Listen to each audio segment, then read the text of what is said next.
সম্পূৰ্ণ নিৰামিষ কৰি দিম।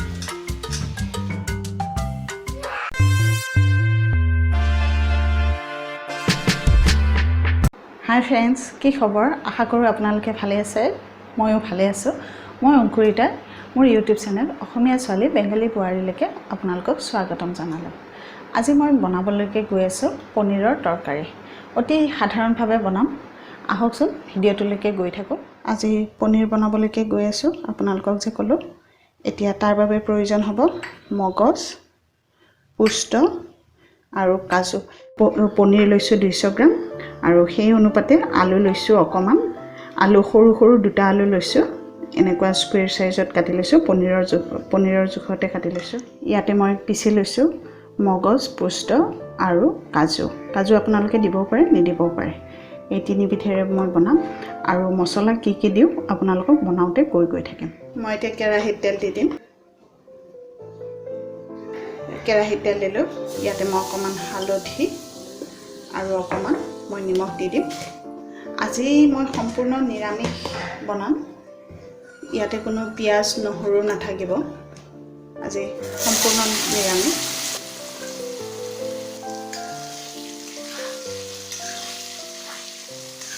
যদি আপোনালোকে আলু খাব নিবিচাৰে তেনেহ'লে আলুটো নিদিব।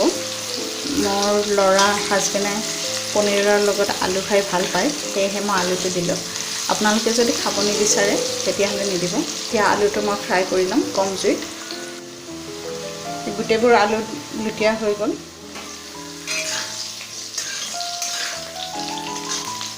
আলু ফ্ৰাই হৈ গৈছে। মই আলুটো উলিয়াই ল'ম।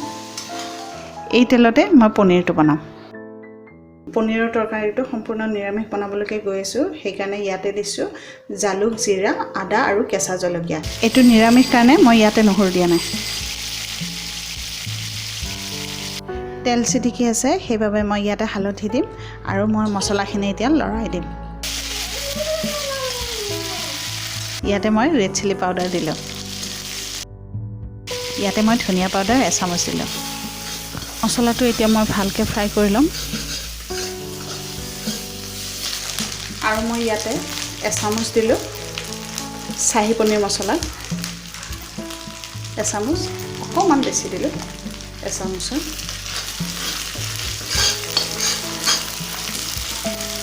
আৰু লগতে এয়া দেখিবলৈ কি পাইছে কচুৰি মেথি অকণমান এনেকুৱা। এতিয়া মই মছলাটো ফ্ৰাই কৰি থাকিম। এইখিনি ভাজি লোৱাৰ পিছতে মই ইয়াতে মগজ, পুষ্ট আৰু কাজুৰ পেষ্টটো দি দিম।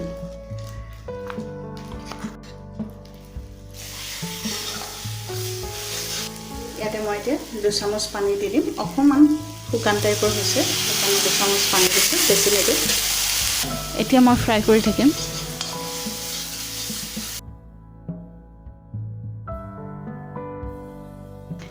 দুই চামুচ ইয়াতে মই দৈ দি দিলোঁ আৰু মই এইখিনি এতিয়া ভালকৈ লৰাই থাকিম যাতে দৈটো ফাটি নাযায়।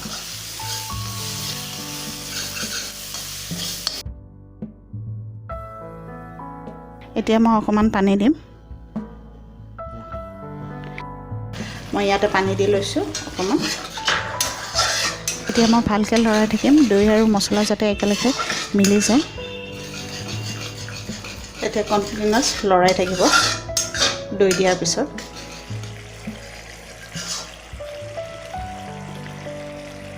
এনেকুৱাকৈ ল' ফ্লেমত 1-2 মিনিটমান উতলিবলৈকে দিব। তেতিয়া তেলটো বিৰিঙি উঠিব।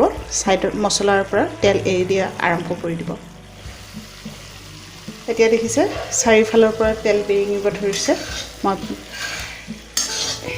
এইখিনি এবাৰ লৰাই দিলোঁ। এই গ্ৰেভিখন বনাওঁতে বেছি সময় নালাগে, সোনকালে হৈ যায়। কোনোবা আলহী আহেও যদি নিৰামিষ সোনকালে বনাই দিব পৰা যায়। ইয়াতে মই এতিয়া ভাজি থোৱা আলুটো এড কৰি দিম।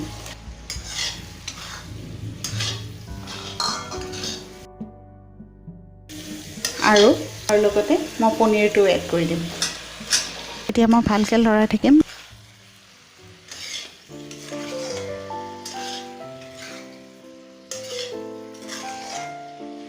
এইখন খুব সহজে আৰু কম সময়ৰ ভিতৰতে হৈ যায় এয়া মই লৰাই দিলোঁ আৰু ইয়াতে মই এতিয়া সোৱাদ অনুসৰি নিমখ দি দিম নিমখ দিয়াৰ পিছত মই আৰু লৰাই দিম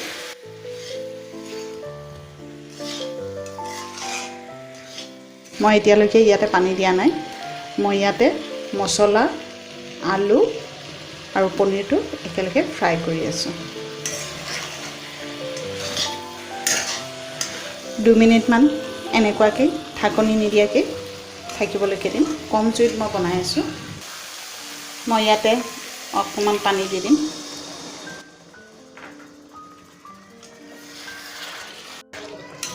এয়া পানী দি অকণমান লৰাই দিছোঁ মোৰ বাতিটো হেতা আছিল কাৰণে মোৰ বাতিটো পানীৰ ওপৰত হেতাটো ৰাখাৰ কাৰণে পানীটো অকণমান ৰঙচুৱা দেখিব পাৰে আপোনালোকে কিন্তু এই হেতাখনৰে পানী সেয়া চাওক এনেকুৱাকৈ মই আৰু 1 মিনিটমান কম ফ্লেমতে উতলিবলৈকে দিওঁ লাইট গুচি যোৱাৰ কাৰণে মই মোবাইলৰ ফ্লেছ অন কৰি বনাবলগীয়া হ'ল কালাৰটো সেইবাবে আপোনালোকে কালাৰটো অকণমান চেঞ্জ দেখিব মই ইয়াতে এচামুচ চেনি দি দিলোঁ মই লৰাই দিম এইখিনি এয়া মোৰ নিৰামিষ পনীৰ তৰকাৰী হৈ গৈছে মই এতিয়া গেছটো অফ কৰি দিম আলু পনীৰৰ গ্ৰেভি এইটো যিটো মই বনাইছিলোঁ মগজ পুষ্ট আৰু কাজুৰ সৈতে যদি মোৰ পনীৰৰ এই নিৰামিষ ৰেচিপিটো চাই ভাল লাগিছে তেতিয়াহ'লে লাইক কৰিব আহা লাইক কৰিব শেয়াৰ কৰিব